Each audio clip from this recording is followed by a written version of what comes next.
Well, Conor, you've signed an extension to your contract. What does that actually mean to you? Another year on top of what you already had?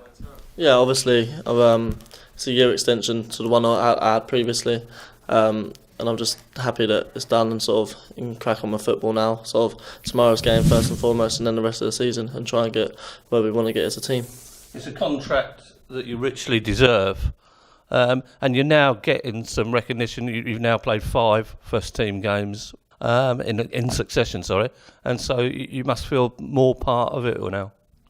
Yeah, it's true. Obviously, when you're starting games, you're gonna feel more important, sort of thing, and sort of a new contract is a good reward. And I thank the people at the club for that. I thank the manager and the chief exec. And but ultimately, it's just about playing, and that's what you want to do. It's not about contracts and things like this. It's more about what you do on the pitch and how often you can get on the pitch, and that's the most pleasing thing for any player. It only seems just like yesterday you were playing on the field at Portsmouth University with one man and his dog watching you. So it has been a tremendous uprising for you, hasn't it? We were just talking there. Mark was saying about the first goal he saw me score was away at Plymouth in the Youth Cup, and that seems like sort of yesterday to me. Like I can remember the whole game. I can remember everything about it, and it was only 2 years ago. Yeah, it's 2 years ago. So sort of in the 2 years, obviously I had last year with the first team. It was my first sort of pre-season and start of the season with the first team, and it went well. Obviously, scored some goals, and that's just something that I'm really happy about, and hopefully it can continue.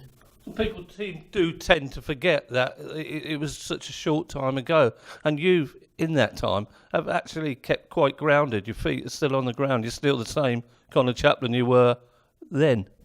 Yeah, but I put that down to sort of my family and the way my family have brought me up, and my mum, my dad and my granddad have always sort of come to my games and supported me, and I've always sort of been very close family guy, and that's the way that my family is, and we as a family we're football orientated as it was, so it's just sort of I put that down to my upbringing and the good job that they've done, I suppose. They're watching this. I'm sure they will be. Perfect. Yeah, good job. Very good there.